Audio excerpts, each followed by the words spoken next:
Queridos irmãos e irmãs em Cristo Jesus, que as bênçãos de Deus recaiam sobre todos vós, proporcionando-lhes um dia de muita alegria. Nossa reflexão bíblica hoje está inserida no livro dos Atos dos Apóstolos, no capítulo 2, versículos 42 a 47. E o tema é a Igreja Cristã. A nossa leitura da Bíblia nos diz assim: como viviam os convertidos?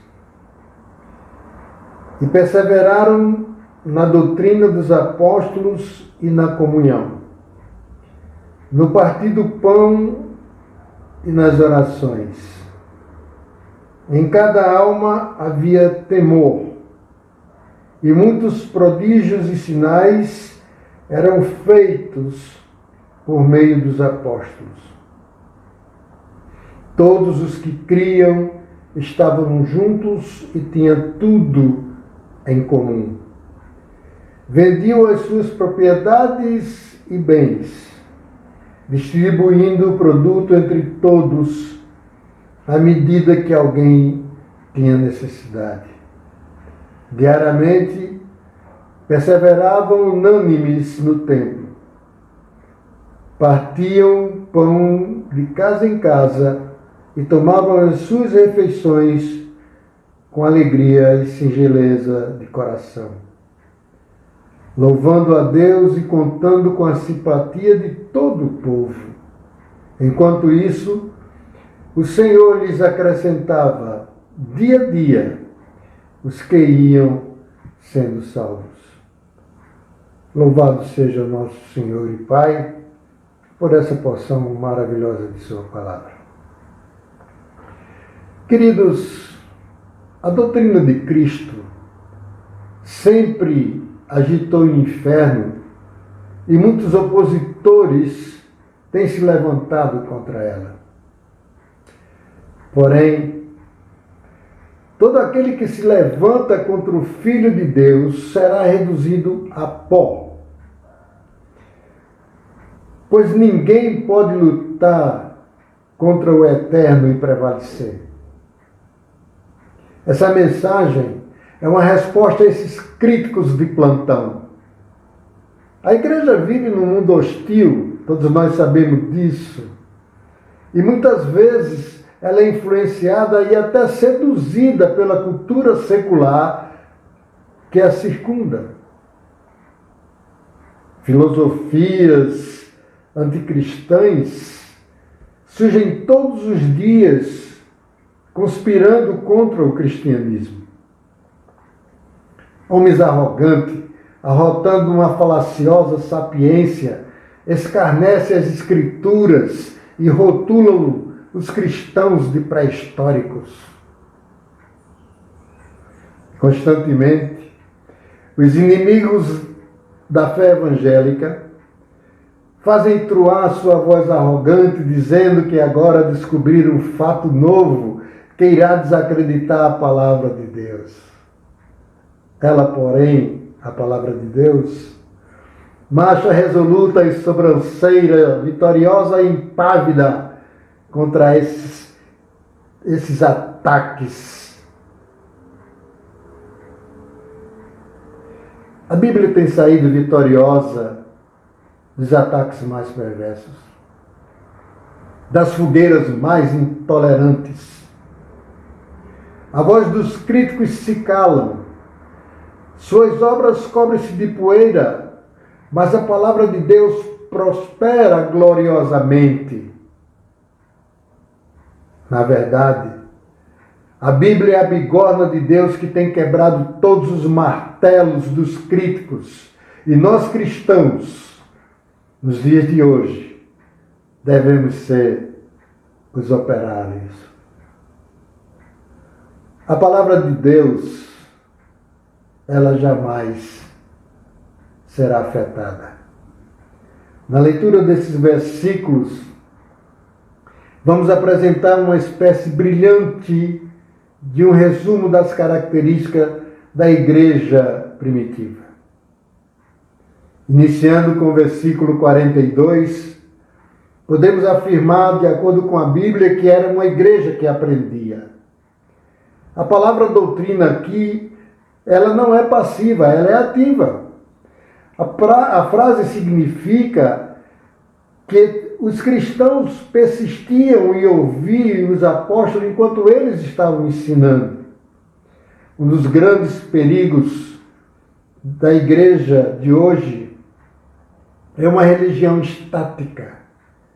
Aquela religião que estuda o equilíbrio, onde os líderes procuram ensinar ou procuram levar ao entendimento condições que são agradáveis ao ouvido das outras pessoas. A igreja, ela olha para trás em vez de olhar para frente.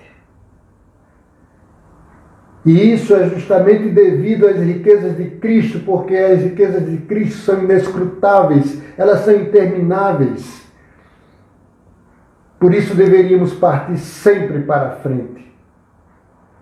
O cristão, ele deve caminhar rumo ao amanhecer e não rumo ao entardecer.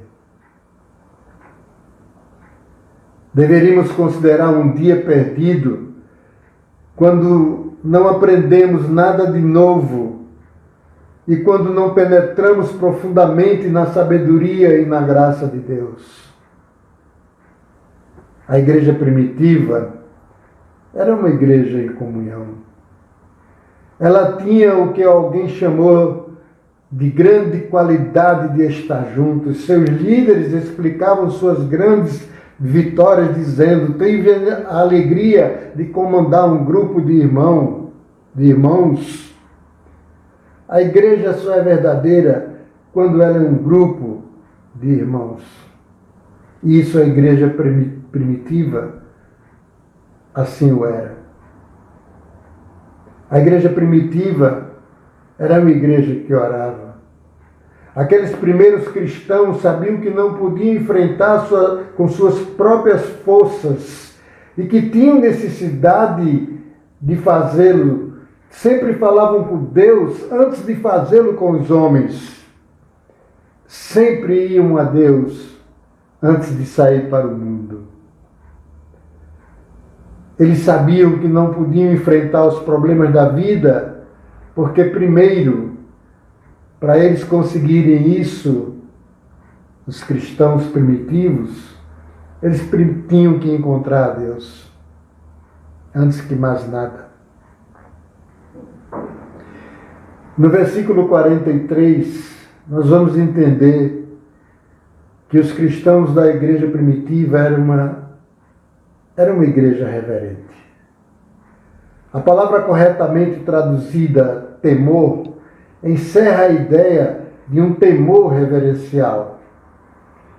Diz que de um grande grego se movia no mundo como se fizesse no templo. Ou seja, o cristão vive com reverência porque sabe que toda a terra é o templo vivente de Deus. Então não é só na igreja, não é só no seu lar, ou não é só no mundo. É um conjunto, porque todos os lugares onde o cristão está, ali resplandece a luz de um discípulo de Cristo. A igreja primitiva era a igreja na qual as coisas aconteciam. Lá ocorriam sinais e maravilhas.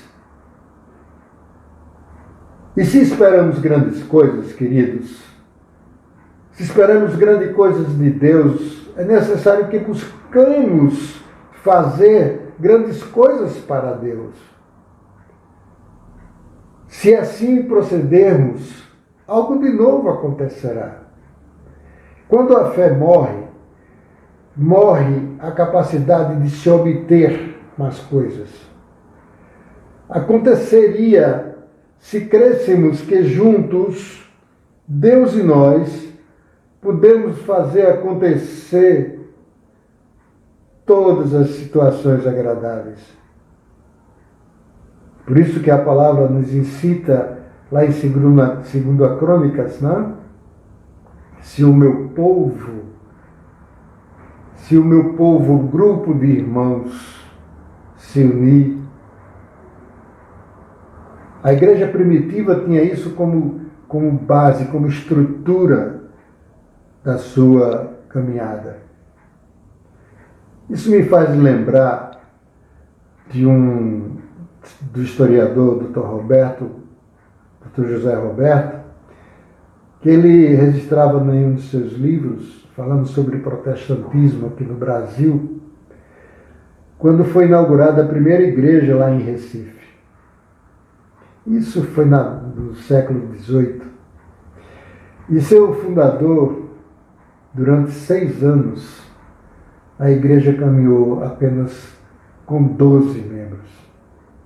E um dia ele, muito triste, falando sobre isso, aí um dos irmãos chegou para ele e falou: pastor, um mais Deus é multidão. Nós somos 12. Então, queridos, isso fortalece a ideia de que o grupo, ele estando unido, ele se torna mais forte. Estando ele mais forte, ele vai superar todas as tribulações. Por isso que a igreja dos dias de hoje deve caminhar com essa comunhão. Isso é muito importante e é muito necessário. Vivendo os versículos 44 e 45, nós vamos entender que a igreja primitiva era uma igreja que compartilhava. Aqueles primeiros cristãos, eles tinham um intenso sentimento de responsabilidade de um com o outro. Nós sabemos perfeitamente que muitos irmãos, muitas vezes em suas deficiências e fraquezas, sejam elas físicas, materiais ou emocionais,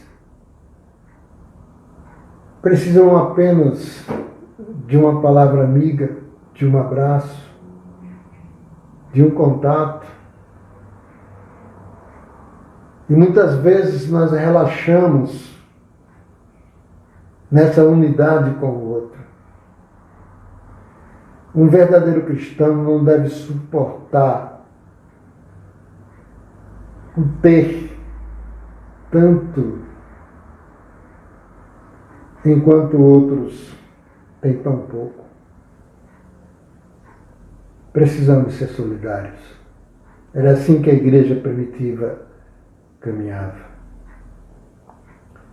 No versículo 46, nós vamos entender que a igreja primitiva era uma igreja que adorava. Eles nunca esqueciam de visitar casa a casa. Eles nunca esqueciam de visitar a igreja, de estar presentes na igreja. Eles não esqueciam. Deus não conhece nenhuma religião solitária. A metade da emoção de um concerto, de uma grande competição de atletismo, é o ser entre um e o grande número de pessoas. Quando nos reunimos, pode acontecer coisas. O Espírito de Deus, ele se move junto àqueles que estão adorando. E faz isso e faz nisso acontecer as coisas. A igreja era uma igreja alegre. A igreja primitiva tinha, entre esses dois que eu já falei, esse dom também da alegria, porque a felicidade estava ali. Um cristão melancólico é uma contradição. A igreja de um cristão não é necessariamente algo que deva gabar-se, mas na profundidade do seu coração deve existir uma alegria que ninguém pode tirar. A igreja primitiva era uma igreja de gente que não podia deixar de ser querida por outros. As duas palavras gregas para bom, uma descreve simplesmente aquilo que é bom, e a outra descreve e significa algo que normalmente não é somente bom. Além de ser bom, tem o aspecto de bom. Essa era a igreja primitiva. E é a igreja que nós deveríamos ser hoje, aonde aqueles que vissem a nossa igreja apenas não dissessem ou pensassem que ali era bom, mas que vissem ali aquilo que é realmente bom. Há um atrativo nisso. O verdadeiro cristianismo, ele é algo bonito. Há muita gente boa, mas há neles um traço de dureza às vezes, em alguns, infelizmente, ocorre isso. E precisamos mudar esse quadro. Nunca poderíamos ir sem chorar em um regaço. Queridos, essa era a igreja primitiva. Que saudade para os dias de hoje. Nós precisamos voltar ao primeiro amor.